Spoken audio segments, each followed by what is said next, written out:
Welcome to another episode of Under the Strap. I'm your host, John Rathouz.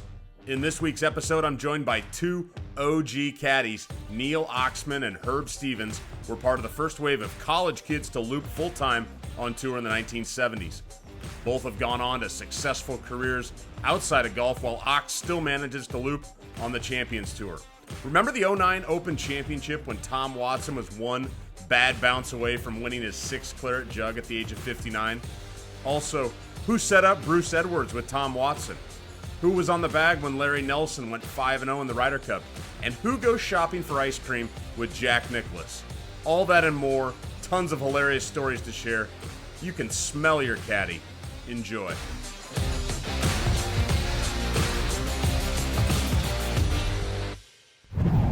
I've never been to Omaha Country Club, but Atlanta Country Club, the vertical drop on a few of those holes. Yeah, no, it was different. Brutal. You literally the course was in a valley, in the sense there was a big valley, and it, when they probably originally laid out the course, Herb, as you know, the original rule of golf was you teed the ball up no more than 2 club lengths from the hole.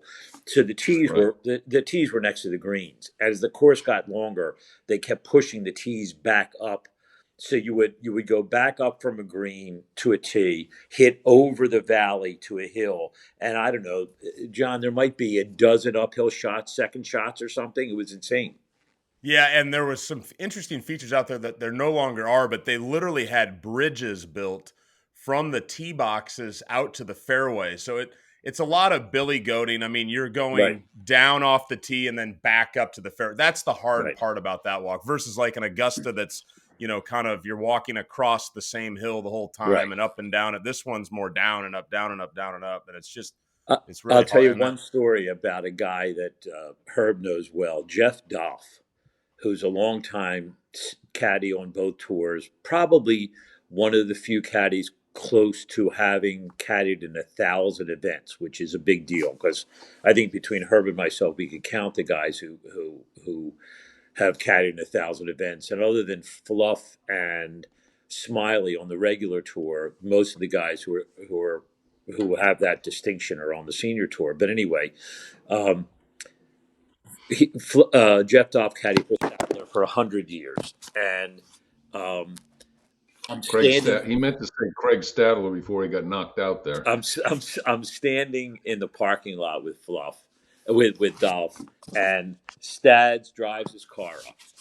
It's on Tuesday. If you remember, Tuesday in 2013, literally the temperature was 100 degrees, and Stads comes out, doesn't get his clubs out of the car, looks around, sees how hilly it is, goes in, withdraws from the tournament, walks out to the parking lot with 4 beers, hands Dolph 2 beers and says, not this week, gets back in his car and drives away. Nice. Now I'm going to put in a vote for Atlanta Country Club for this reason. I just remembered the quote. Joe Inman was walking up and down the back of the practice range, and Atlanta was just ridiculously hot and humid, with a couple of holes that had close to 200 vertical feet of drop. Like walking up the 9th hole at Atlanta Country Club was about a 600 calorie burn, just one hole.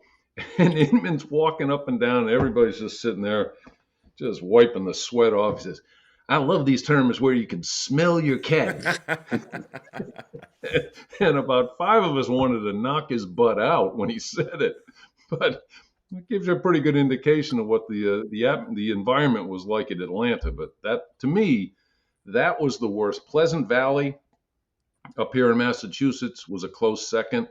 Colonial in Memphis was another one that was built for billy goats, not for 50-pound bags on the shoulders of skinny kids. No, those 3. They were. Westchester was yet another one. There was a year at Westchester where it was over 100 degrees, and it was 79 or 80, and I was only 2.5 hours from home in Rhode Island, and I've been on the road for about 8 hours. 8 weeks, excuse me. I was just praying we missed the cut.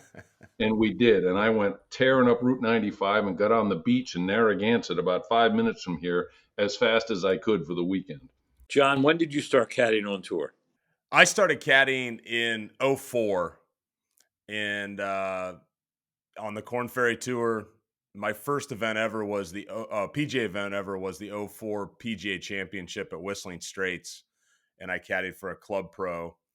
And you'll like this story. That summer, I went to college at Marquette in Milwaukee, and the Greater Milwaukee Open, obviously. And that summer, I was kind of in the parking lot there. Didn't had this idea I wanted to hustle bags and go caddy, much like you guys.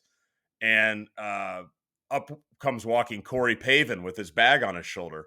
And I knew it was Corey Pavin. I didn't know anything about Eric, that he had been his caddy forever, but he's walking up and I said, "Hey, Corey, do you need a caddy this week?" And he's like, "No, I'm all set." So, it was The bag was as big as him. exactly. Yeah. So no, I caddied in '04 and then just set out on it and got pretty lucky that first fall and ran into John Merrick, and 3 years later we were out on tour. In fact, we've met before, you and I, in '09, the one only time I caddied at the Masters for John. We played. Didn't we play 9 holes of a practice round together? We played like 2 or 3 holes, and then you guys cut over. I think we played 10 and 11, and then you cut over to 14 and played in or something. Yeah. But yeah, we met. John, did he speak to you? Did he deign to speak with you? Oh God. I'm sure he was. He said something. I mean, I remember being in awe of Tom. I was very much in awe of Neil as well. But that ended up being, quite a year for you guys in '09. I definitely we can touch on that. But I really appreciate you guys coming on today. I've got, a number of questions, but I'd really like how you guys kind of steer things organically. So, are you good with, going for 45 minutes? Do we have any time? You set the agenda, John. Okay. I'm good. Herb and I've got all my phone calls out of the way this morning, and we're caddies. We like to talk. Exactly. John, if you want to go organic, please understand that this gentleman here, who is a caddy of distinction by virtue of his association with Tom Watson, when we were kids, late teens, early 20s, as tour caddies, his nickname was the Kiss of Death for his proclivity for missing cuts. I missed when I was in law school, John. There were 2 summers where I caddied. I missed 13 cuts in a row with 11 different guys. I rest my case, Your Honor. What can I tell you? I was the Kiss of Death, and in fact, Neil, please tell him how you missed the cut with Danny Edwards at well, no, that Firestone wasn't North. part of the 14. That wasn't part of the 13. But please share that story. I was actually. I was in Florida this past week. I'm a member of the Bears Club. Jack let me into the Bears Club, as he said to me when I applied to the Bears Club. I said, "There's a 10-year wait, Jack. You can't." Jack Nicklaus. He said, "You can't jump me over the queue to put me in." And he said, "I can't." Jack's response was, "Quote, I can't wait to tell the board that a caddy is joining the club." But anyway. I caddied. There were a number of years, John, at Firestone for the World Series of Golf, where they played both courses, the North and South course, and I was caddying for Danny Edwards, and we had 1 hole to go, and there was a rain out. We got out it was a rain out on Friday afternoon. We had to come back on Saturday morning. It's a par 5, a horseshoe. I mean, a 90-degree dog. Well, it's not 90. It's not 90 degrees. It's a sort of slight curvature, more like 45-degree dogleg par 5. And Edwards made a 14 on the hole because it was one of those. It was one of those tin cup things where he tried. All he had to do was make bogey to make the cut on a fairly easy 5 par. And stupidly, on his first shot, he tried to cut off too much of the water. In. Give me another ball. In. Give me another ball. In. Give me another ball. In. I mean, he made 14 on the hole. But that wasn't part of my 13 in a row with 11 different guys. I would submit to you that the aftermath of missing that cut on the practice green while they were repairing to start the third round is really the essence of the story, because Neil is standing on the putting green saying to whomever might be within 100 yards who could hear him, screaming, "A 14! Oh, I wasn't. He Herb, made stop a that. Herb, stop 14!" exaggerating. I wasn't doing that. It was pretty loud. Hey, listen, here it is 40 years later. I remember it pretty well. The fact that I can remember it is an accomplishment in and of itself. But that, when I think of Neil Oxman, I think of that and the time that you stood on the practice green at Killarn Yes. in And I Tallahassee, called them all ducks. which I remember that. We're you going to called them shotgun. all ducks and said, "We're shotgunning in 15 minutes. Get to your tees." John, the tour was much looser in the 70s. Every week we caddied. The total purse was 150 grand. $30,000 first prize, 17 1 second, 10 4 third. When Herbie and I started, the average caddy made $25 a day, 3% of what you made a percentage of 3%. So it was much looser. You always caddied in a Monday qualifier to make an extra 20 or $25 because there was no all exempt tour. You caddied in Wednesday pro-ams to make another 20 or $25, and um, you could get away with a lot. I remember, this is an absolutely true story. I was caddying for a guy named Mike Reesor, Reasor, famously, who has the highest 2-round score on tour, where he played the first 2 rounds one-armed at that same place at Tallahassee. But most famously, caddy, he was Johnny Miller and Buddy Allen's roommate at Brigham Young, and he wasn't a bad player. And he caddied for Arnold Palmer at the Olympic Club when Arnold lost that 7-shot lead to Billy Casper in the 66 Open at the Olympic Club. But what was the point? Oh, I was caddying for Reeser in a playoff at the Bob Hope Desert Golf Classic sometime in the mid-70s, and we were playing off for 6th, 7th, 8th, 9th, and 10th alternates. Now, lots of alternates back in those days used to get in, so you took it seriously. And it was an 11-way playoff in one of the desert courses. And Bob Wynn, who was a real character, who won one tournament on tour, said to the official, "Can we play an 11-some?" And the official said, "Sure." And Wynn had it so 6 guys teed off right at the same time. So they hit the ball like 6 guys hit at the same time, and then the next 5 guys hit at the same time. But that wasn't the funniest part of it, which was pretty funny in itself. The funniest part of it was not in one of the tournament courses. It was obviously in the desert. They were all, back then, all the courses were within housing developments, and there were about 50 senior citizens watching this playoff, all of whom who had golf carts. I mean, literally, there might have been 30 golf carts out there. Bob Wynn gets on after everybody hits. Wynn stands on top of a bench that was next to the tee and turns around to the golf carts and goes, "Wagons, ho," like that. And 11 guys and 11 caddies are walking down the fairway, followed by probably 25 or 30 golf carts. That's how loose the tour was back then, because you were doing, you're playing for nothing. There was an aspect of life in Tallahassee that indicated that life was a little more buttoned up as it related to caddies back in that day, because they had a little tent, sort of like the mini version of the bird's nest out at the Phoenix.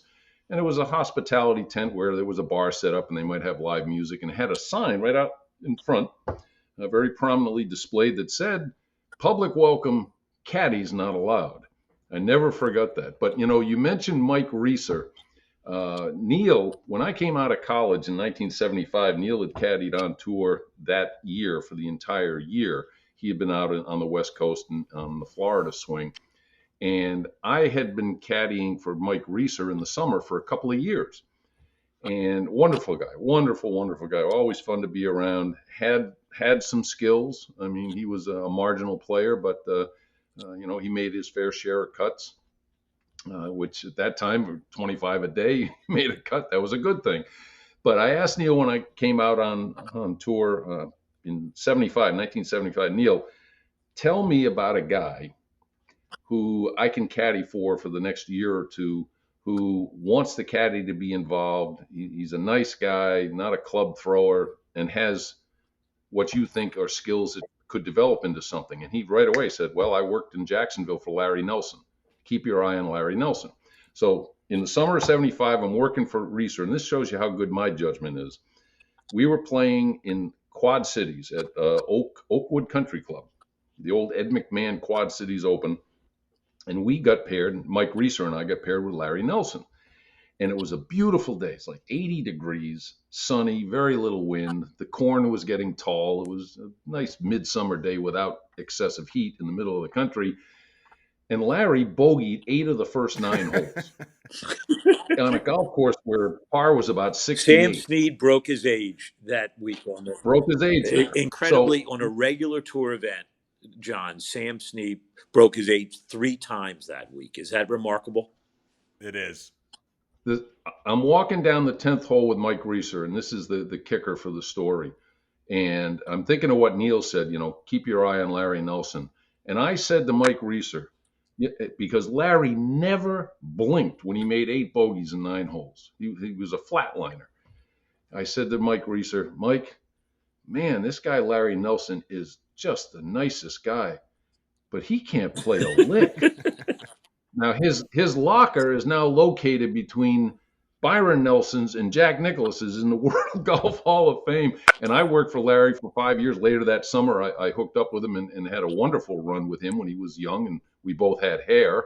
But initially, when I saw him play, I thought about Neil. I'm thinking, what am I getting into? Why do I want to caddy for this guy? Well, yeah, I want to circle back to your time with Larry Nelson, because there's some great highlights in there. But you talked there again, Neil, as kind of a caddy master, and Neil, I was thumbing through my book here, the John Feinstein book, of which you're in it a lot, the Caddy for Life, the Bruce Edwards story, and in there, you know, I read a few pages last night, and a couple things popped out to me. One, I guess, just talk to me about the allure of caddying, because you guys were mentioning, okay, we weren't making anything, you're just cruising around.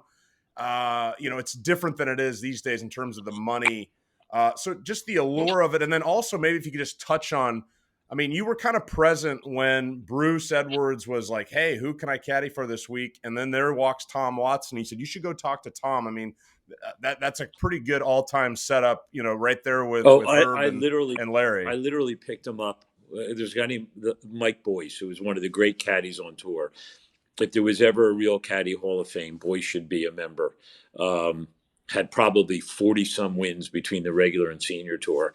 Boyce and I were sitting on the ground at the Norwood Hills Country Club in St. Louis. I was going to caddy for Laban Harris that week. Boyce was going to caddy for Dale Douglas. He started out. This was the beginning of him caddying for a number of years for Dale Douglas, who was a pretty good tour player, was always exempt. And Bruce Edwards, it was Bruce Edwards' second week on tour. And he was afraid to ask players. And John, that's when, because, the way you got in the tournament is either when they qualified or you made the cut the week before. Watson came up with his bag on his shoulder, and we literally picked up Bruce off the ground and shoved him at Watson and said, go ask him. And it's funny because last summer there was a senior tour event at the same place, Norwood Hills, and Watson had never gone back there. He did a promotional event for a senior tour event there. He had never been back there from that summer of '73. But Bruce and Watson finished 5th that week, and then he ended up caddying for him for the next 33 years, which was one of the longest caddy player relationships in the history of the tour. John, it was a different world back then. Most of us, like Herb, came out and caddied because we liked golf, we loved golf, and it was a life adventure. It wasn't a living. I mean, I went to Villanova. When I went to Villanova, I tell people this: tuition was $700 a semester. I mean, and even at $25 a day and making a few $100s a week, it was still enough to cover my tuition in Villanova. Herb went to Penn State, which I know because it was a state school, although he was out of state. I don't know how much Herb's tuition was, but It was nothing. It was absolutely nothing. I mean, I laugh now because right. For years now, taught an honors class at Villanova, and Villanova's tuition is now $78,000 a year. I mean, how do people afford it? But I afforded it by just caddying. There were three groups of caddies in the old days when Herb and I started. There were sort of the lifers that you would think of in a P.G. Wodehouse, his short stories and novels, the characters. There were lots of. I mean, the tour was very different then because probably a third to half the caddies were African Americans. Now there are almost no African Americans, but a lot of people don't know that back then a lot of people did not know that Augusta closes a relatively few weeks after the Masters, and so a lot of the Augusta caddies, who were all African American, would come out and caddy. A guy named Leroy, famously for Tom Weiskopf, and a ton of Augusta caddies. And then Leroy Herb and I Schultz. were the first generation of college kids who came out, and Mm-hmm. and we just started, and it was Herb did it because he was earning his way through Penn State and he became a meteorologist. I earned my way through school, and laughingly went to law school. Although my second and third year of law school, I never went to a single class because I was caddying the whole time. But and I knew I wasn't going to practice law. I was just going to get involved in campaigns. But Mm-hmm. that's why we did it. We did it because it wasn't, oh geez. I mean, like my friend Jimmy Johnson, who caddied for Justin for X number of the past years, and now Yeah. Bones does it. Um, uh, uh, and you can make seven figures, as you know. I mean, there are caddies making seven figures, and there are probably a couple hundred caddies making six figures. Back then, no one made any money. It was just for the love of the game.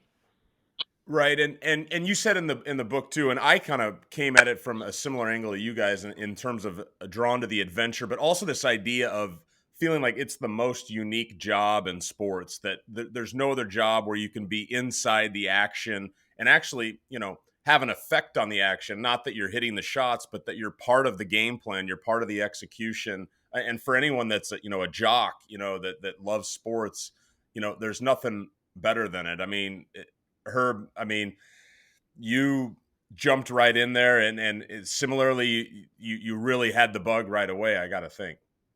Well, I did. When I was 13 and 14, I caddied for a woman here in Rhode Island that was a friend of my mother's, who played a lot of amateur golf on a regional basis, and she played in tournaments with Pat Bradley and Jane Blaylock at that level.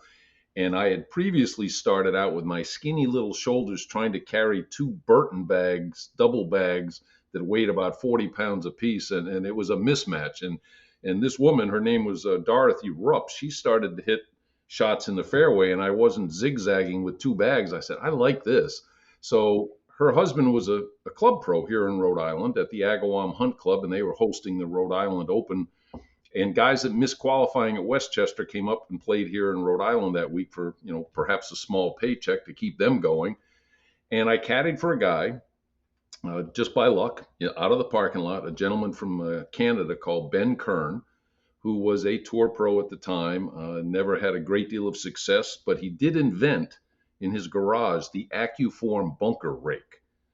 And every one of us has cleaned up a bunker thousands of times with an AccuForm bunker rake. So he did very well, but he had dinner at our house twice that week, and we had lobsters and clams and all this other, New England fare that he didn't get much of in Toronto. And he asked my mother if he could steal me for 5 or 6 weeks. And he had talked to me about it, but he wanted to take me out as his tour caddy. I was 16 at the time. And my mother looked at him like he kind of had three heads and went, really? And she said, Herb, you want to do this? Oh yeah, I'm in. So I went to Philadelphia and the Kiamisha Lake in the Catskills, at the Concord Hotel, and Westchester and Hartford and Pleasant Valley. And I caddied in 5 or 6 tour events at the age of 16. And half the nights I slept in the back seat of his car. And I was hooked, absolutely hooked. And I ended up caddying for him for 3 or 4 summers. Then it was on to Mike Reeser for a couple of years. And then when I graduated from college, at Neil's suggestion and over my own judgment of Larry's skills after Quad Cities, I worked for Larry Nelson for 5 years. But John, you mentioned this in passing about being inside the ropes. There's a juice that flows when you're in that situation that you just can't beat, and it is addictive. Mm-hmm. And I fell prey to it, and I'm grateful for every day I spent as a caddy. Looking back all these years later, sure. Really, it was addictive, and I loved it. I'm fascinated too about how you guys kind of made this transition into other careers, and then you Neil, kind of continuing to caddy, which you're my hero for it. I guess on Larry Nelson though, 1979. I assume you were on the bag for a couple of his wins there, and then the Ryder Cup. I'm fascinated by the Ryder Cup. He went 5-0 that week. You guys beat Seve 3 times, 2 in matches with Lanny. 4 times. Okay, you were with Lanny. 4 times. And then you got him in Sunday singles. I guess tell me a little bit about Larry Nelson, because early on you said this guy sucks, and then you caddy for him and he's really good. I mean, he's got to be one of the most underappreciated golfers, in the history of the game. He is in the what made him so good? Hall of Fame though, John. Yeah, he's in the Hall of Fame, but passed over for the Ryder Cup captain and 3-time major winner and stuff. I mean, he doesn't get as many accolades maybe as he should. By the way, right? That is a great slight that he was not a Ryder Cup captain years ago. That really is a slight. And it happened twice. He was passed over by Tom Kite and then again by Tom Lehman. But the Tom Kite one, there were political ramifications having to do with a change in the presidency of the PGA of America, and it was stuff that was just out of Larry's control. But it would have been a natural Ryder Cup for him to captain because it was at Valderrama, and Seve was the European captain. That would have been good. But it didn't come to pass. But the Ryder Cup that I did caddy in, it was fascinating. It was the most exciting week I had as a caddy, even though, you didn't have an individual trophy for your player to hold at the end of the week, and you didn't have the payday that a caddy would have with a win. But yes, Larry and Lanny Watkins were a magnificent team, and they beat Seve and Antonio Garrido, the other gentleman from Spain. That was the first year the guys from the continent were participating. They beat them 3 times. They beat Brian Barnes and Bernard Gallagher from Scotland once. And then Larry drew Seve in the singles and took him out 3-2 with a couple of shots that I could bore you with that to this day are just crystal clear memories. And they were shots that were so improbable that Seve was still muttering to himself in Spanish, walking up the next hole after he had lost a hole in a fashion that he couldn't even envision at all. It was phenomenal. It was not the atmosphere that the current Ryder Cup has, but there was a sizable crowd there in the mountains of West Virginia. It wasn't easy to get to the Greenbrier in those days. Yeah. And having the European continent guys there made it different, and it was the first step toward the spectacle that now is the Ryder Cup. And Larry's record of 5-0 held for 38 or 39 years until Francesco Molinari matched it in Paris a few years ago. But that's the highlight of my caddy career, was that Ryder Cup. That's pretty impressive. And as you watch Seve's career unfold, in the 80s, he dominated. Did you see glimpses of that in that match? And did it make sense to you as he kind of went on and became the player that he was, that it was like, oh, I remember seeing that, like that stands out? Oh, absolutely. Because during the course of those 4 matches, the skills around the greens especially was readily apparent.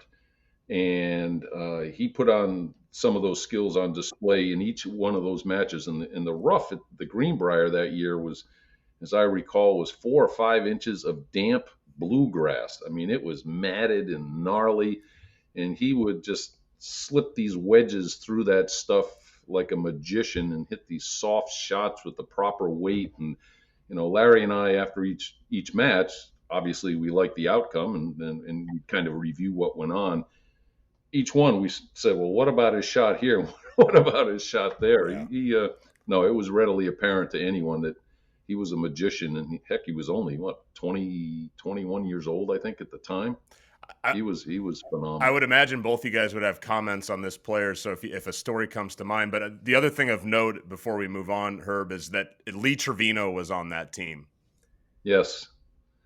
And the one thing I remember from the Ryder Cup that involves Lee was back in those days, the guys would co-mingle in the practice area and in the short game area.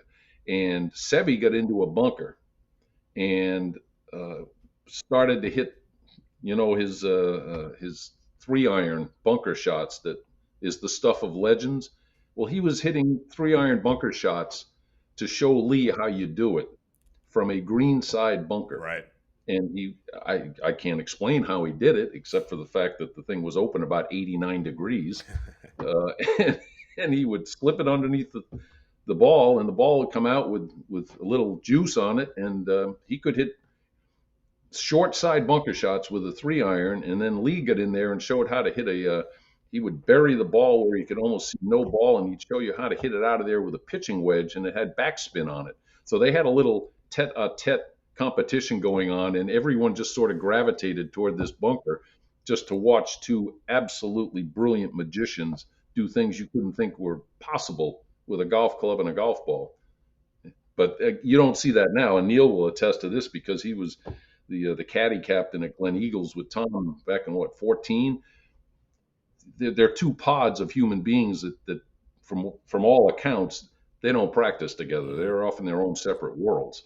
But it wasn't the case in '79. We did a lot of stuff together. John, did you ever caddy in a Ryder Cup? No, I didn't. It's on my list still. The Ryder Cup and the Open Championship are kind of the two missing Right. for me Well, personally. in 1975, I caddied in a Ryder Cup for Great Britain and Ireland, which is why to this day I'm always Sir Henry Cotton in my matches, much to my American. But anyway, I used to caddy for Tony Jacklin's European caddy, Scotty, who was a Scot, whose son still caddies on the senior tour. Scotty stopped coming to America because Tony wasn't the world beater that he was in the early 70s. And I caddied for Tony a whole bunch in the 70s when he was here in the United States. But Scotty was going to come to the Ryder Cup in 75 at Laurel Valley. Boy, these stories are ancient. So are we. And yeah. And Tony said, "Don't worry, I'll get you a bag." And he got me this guy, Tommy Horton, who you've never heard of. A guy from the Isle of Jersey. He won 8 European Tour events. Turned out to have won until recently the highest number of European Senior Tour events. It was really, really good player. And that's when there were 2 singles matches on Sunday. And of course, the great, there were guys on the European team, Guy Hunt, guys you have never heard of. I'm telling you, these guys were like 2 handicaps. But it was one of the reasons that Jack went to the head of the the English Golf Union, Lord Derby, but of course it looks like Derby, and said, "You've got to let the Europeans play." But there's a point to this story because Herb brought up 2014. So we were the first off in foursomes, and talk about nervousness. Horton hits it right down the middle of the first fairway at Laurel Valley. I mean, a shortish par 4. And we were playing with John O'Leary in foursomes. And it's only one of 2 times in my life that I've ever seen anybody shake to the point where they were like this.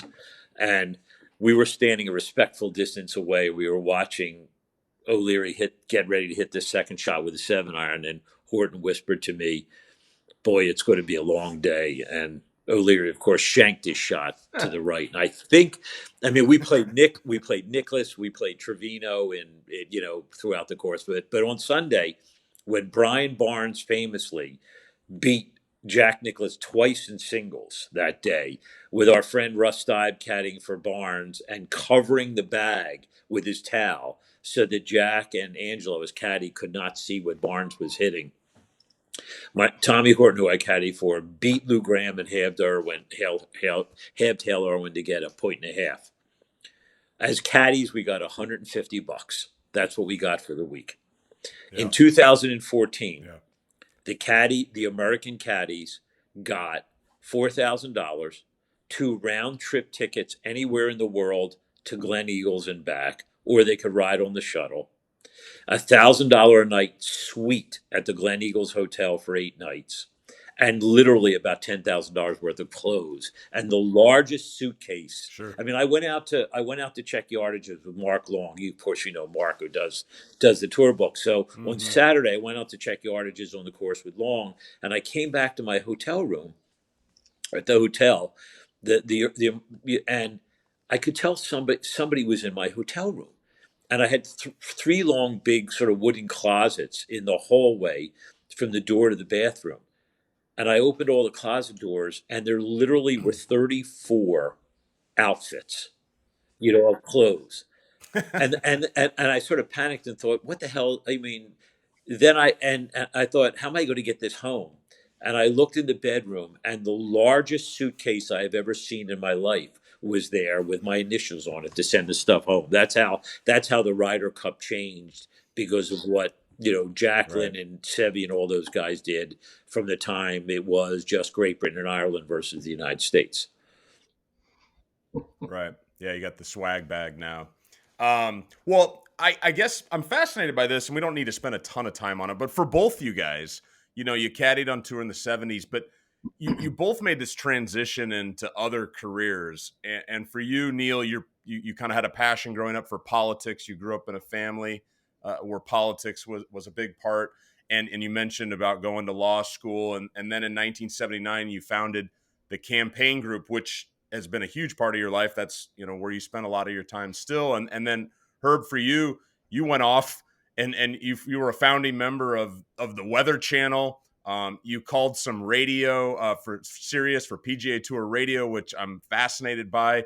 Lately, you've got this app that helps golf course superintendents called T3, which is unbelievable. I guess talk to me just about that decision to kind of go on to something else, but then also to kind of maintain that Well, connection to golf. I basically got booted off the tour by Larry uh, after the 1980 season.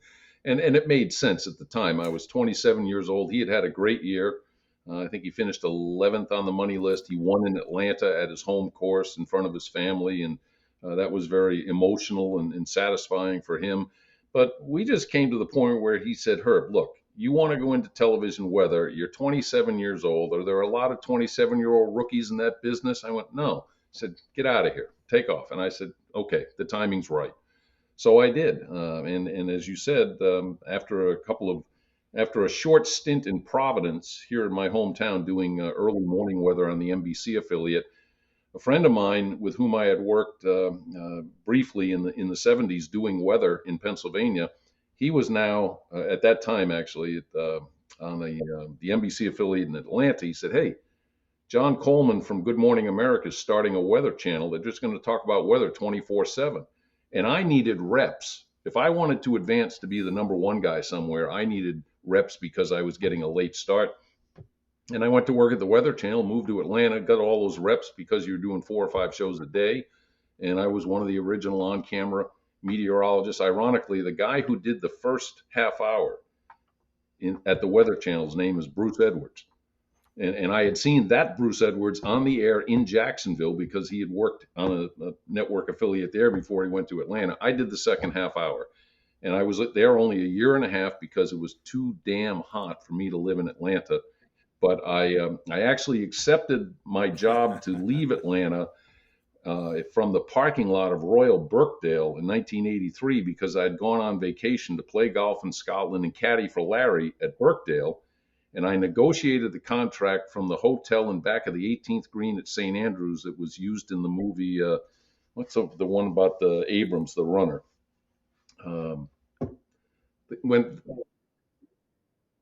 Yeah, and then they were running Chariots of Fire. Well, he's in the movie. Harold Abrams is writing a letter in that hotel. Well, I used the phone in the same lobby to negotiate my contract to go to Albany, New York, and then I accepted it from a phone booth in the parking lot of Royal Birkdale the following week.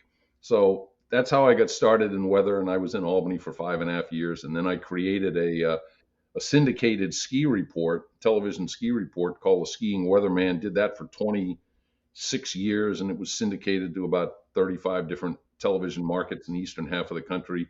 And along the way, in the early aughts, I started a company, a one-man band forecasting the weather longer range for golf course superintendents, grassroots weather. That's still going. And about 15, 16 months ago, working together with three young Penn State meteorologists, I got involved in this weather app that is designed strictly for managers of fine turf, meaning first and foremost golf course superintendents, although we've got university grounds guys using it now, and the Philadelphia Eagles are using it on a trial basis to see if it works for them. So I've had a wonderful, wonderful career. I did broadcast for Sirius XM radio for several years, and I did its predecessor too, before it was named that, before we were on terrestrial radio, and then they went to satellite radio, and that experience gave me that juice of being inside the ropes. But after a while, I just couldn't stay away from my kids as much as that job demanded. I have been abundantly blessed by the game of golf in so many different ways throughout my lifetime. It's fun to still work in the game with the superintendents, but it all started back when Neil and I both had hair, and we were teenage tour caddies long time ago. The game's been great to me. By the way, Herb is a really good player. Herb is won a ton of tournaments in Rhode Island amateur, Mid-amateur. and is a very, very close, and has qualified. Has qualified for USGA events, played in British amateur, and so he doesn't talk enough about his golfing ability. Where I am as bad a bogey golfer as you can find, but I have fun. For me, I always say this. My company has done 750 campaigns. We work for Democrats who've run for office all over the United States, and I've worked in 550 PGA Tour events, senior tour included and stuff. I wish the numbers were reversed, because that's how much more I've liked caddying over the political stuff. But I still have enjoyed my time in politics, which is winding down. The tough thing about my job, and I've helped elect a lot of people to governors and congressmen and senators and mayors of big cities. It's very adversarial, and it's tough. I mean, it's different adversarial than just being on the golf course and trying to help a guy, get under par and do well. For a year or two, because some campaigns literally last a couple of years, a whole campaign cycle. It's a fight. And, it sort of wears you down after a while. But the great thing about my job was it was seasonal. There were primaries that were over, and then general elections that were over. And so when races were over, I was able to continue caddying. And so that's, especially on the senior tour. I started caddying on the senior tour in 01, and for Andy North, and then after Bruce got sick, Tom's caddy, I started caddying for Tom, which still allowed me to caddy in a whole bunch of British Opens and a whole bunch of Masters. And Tom did play a number of he played some PGAs, and he played, we played some Crosby. I still talk about the AT&T as the Crosby, because it'll always be the Crosby. So, sure. And I felt I have made a difference in my community and around the country, because, I work for the people in the party I like. Of course, given the state of politics today, it's, a lot of people don't like my side of the coin. But anyway, they're both dirty.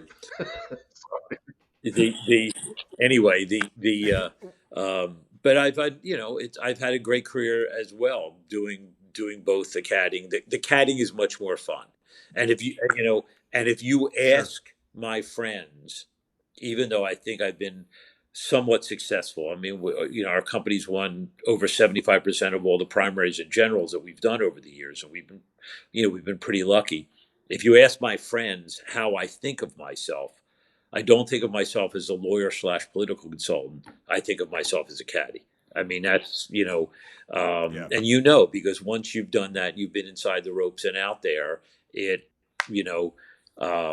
as Shane Greer used to say, an old-time caddy on tour, a caddy for Hubert Green forever, that once the grass gets between your toes, it never goes away. It becomes very, very addictive. That lifestyle of traveling with the same people around the world, and you start in Hawaii, and with these people. I mean, one year I went literally around the world with Watson over a 30-day period. I mean, how else, ending up at the Australian Open. I mean, where else can you have that adventure? John, I just want to point out that, all these wonderful experiences that both Neil and I have had, I had them as a younger man. Neil has managed to kind of flip the script and have all these wonderful on-course experiences later in his life.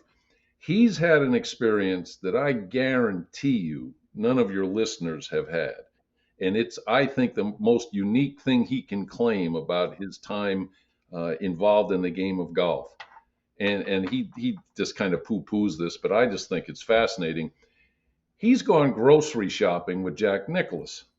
Now, Jack's had a lot of people stay at his house. Neil's been one of them to be fortunate enough to do that. Jack's played golf with thousands and thousands of people during his career. But he hasn't walked down the aisle of a supermarket aside from his family and said to somebody, "Hey, Neil, grab a half gallon of butter pecan," or whatever. That, I think, is the most unique experience Neil has had in the world of golf.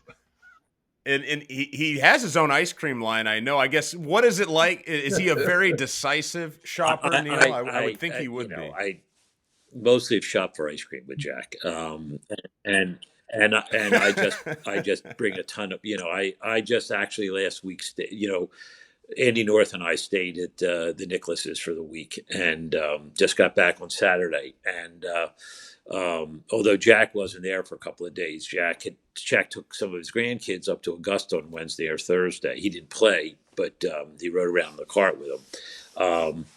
As long as I always stay as long as I bring ice cream to the house, I'm welcome to stay. That's what he says. So I've been lucky and stayed with them a bunch. And actually, as Jack always says to me, because we play golf together, he only really plays 9 holes now. He says, "You're only the second caddy I've ever played with."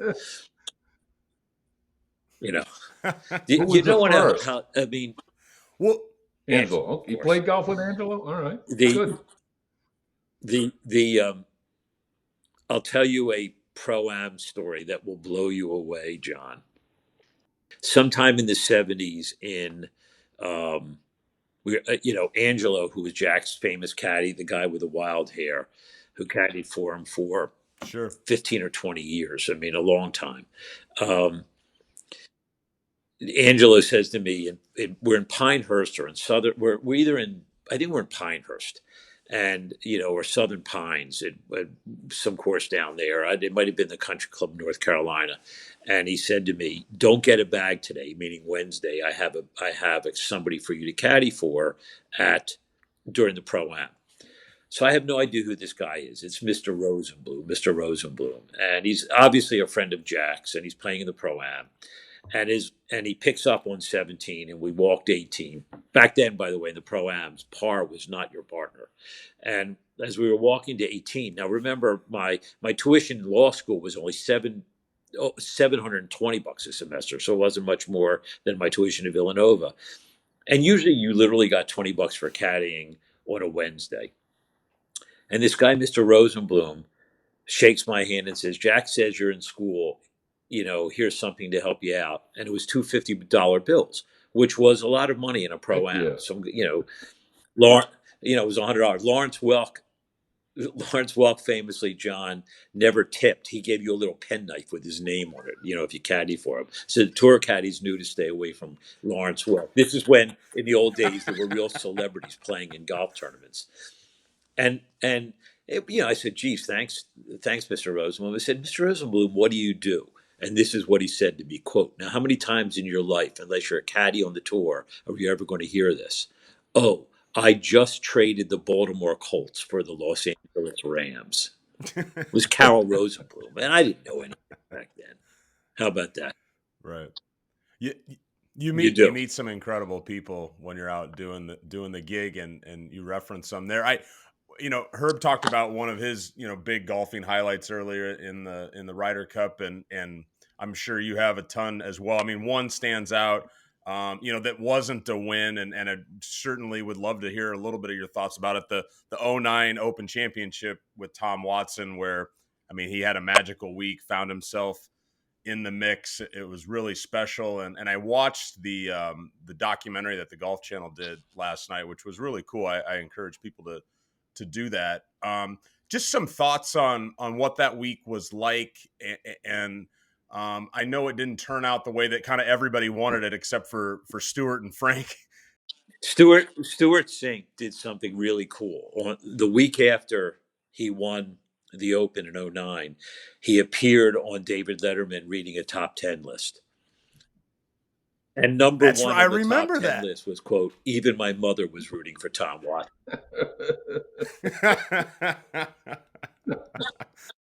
And by the way, how about the way Stewart's playing the last year and a half?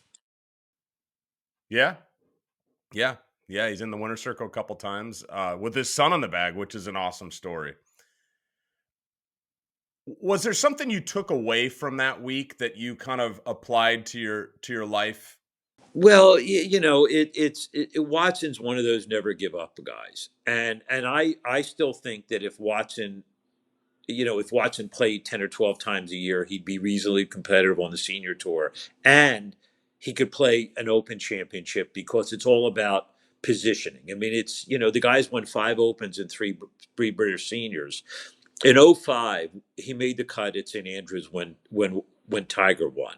Only 2 guys that week never hit it in a single bunker on the old course, Tiger and Tom. I mean, he knows, now Hmm. Tom says that the greatest modern links player is Peter Thompson. If you look at Peter Thompson's record in the '50s and '60s, it's extraordinary.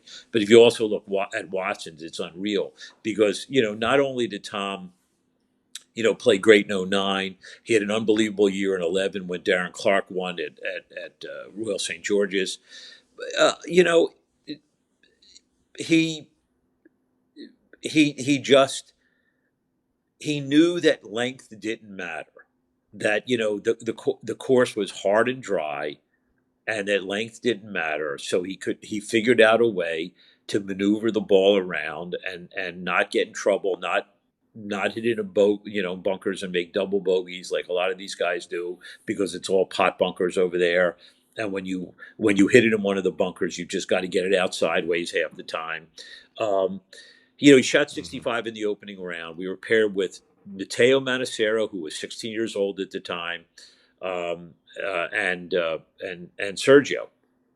And in the second round, Hmm. um, Tom was playing badly after the first 5 holes and walking up the sixth fairway, walking up actually the fifth fairway. Sergio put his arm around him and said, "Come on, old man." Tom was 2 or 3 over for the round, and Watson got it back and shot 71 in a windy day. But it was. Um, this is really, I've really never told this story publicly, but in '05, which was Jack's last, he played in skins games and stuff, but his last regular tournament, which was the Open in St. Andrews, um, the Watsons and the Nicklauses took over this little hotel about a mile from the course called Rufflett's. This wonderful, beautiful hotel in St. Andrews. There are only 14 rooms in the hotel, and it was all the Nicklaus family and everybody that Watson had, and I stayed there. And after Jack, um, that was his last tournament. On Saturday night, we all had dinner, and Jack said to Tom, "Now that Arnold and Gary and I really don't play anymore, they're going to try to make you a ceremonial golfer. But you don't want to be that. You still want to play."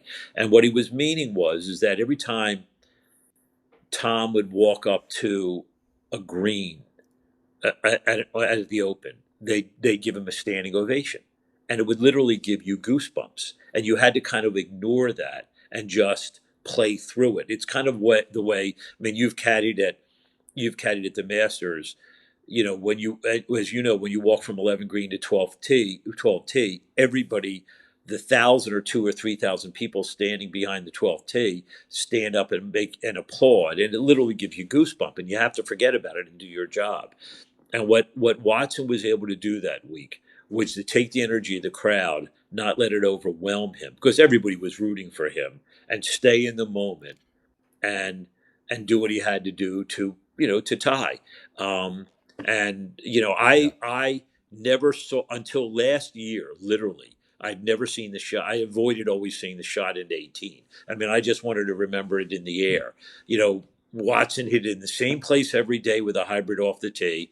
And he turned to me quietly and said, Ox, what are you thinking? And I said, I'm thinking 8. And he said, so am I. And, he hit the shot that he wanted to hit, which was he wanted to hit it right on the front of the green and let it roll out. Because, on the 18th hole at Turnberry, if you hit it short, the greens raise a little bit. It can bounce left or right, like evidently Westwood shot did. No, you guys did a wonderful job explaining that in that Golf Channel thing, and that was the club, and it got a tough bounce. And you mentioned about Jack there too. He so good at offering up sage advice at the right time. I was watching the Greg Norman 30 for 30 the other day, and they talked about how Greg had kind of not won the first 2 majors of '86.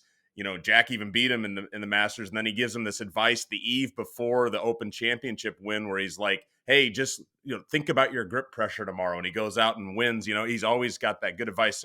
We're running out of time. I'll get you guys out of here on this one. Herb, is there a guy that you wish you would have been able to caddy for? If you look back, say, "Oh man, I would have loved to have caddied for this guy from my era." And then when you look at kind of these days, the current crop of players, who would intrigue you the most to be able to get out there and loop for? I'll let both you guys answer that, and then we'll wrap it up. Looking back on my era, I have no bag envy. I caddied for the finest man I've ever met, and he made a better man out of me. And there's no way you can top that, regardless of what your accomplishments on the golf course might be. I had the best person for me. I never even contemplated the question you just asked, because it was such a life-changing experience for me to work for Larry Nelson. In this day and age, I tell you what, I am tall and I have a long swing that has some extra motion to it, shall we say, just by virtue of being 6'4" and having a lengthy swing. I think I'd like to work for Scottie Scheffler, because his mind is not thinking about swing positions. He's just thinking about, here's the ball, I want to get it to position A and then position B.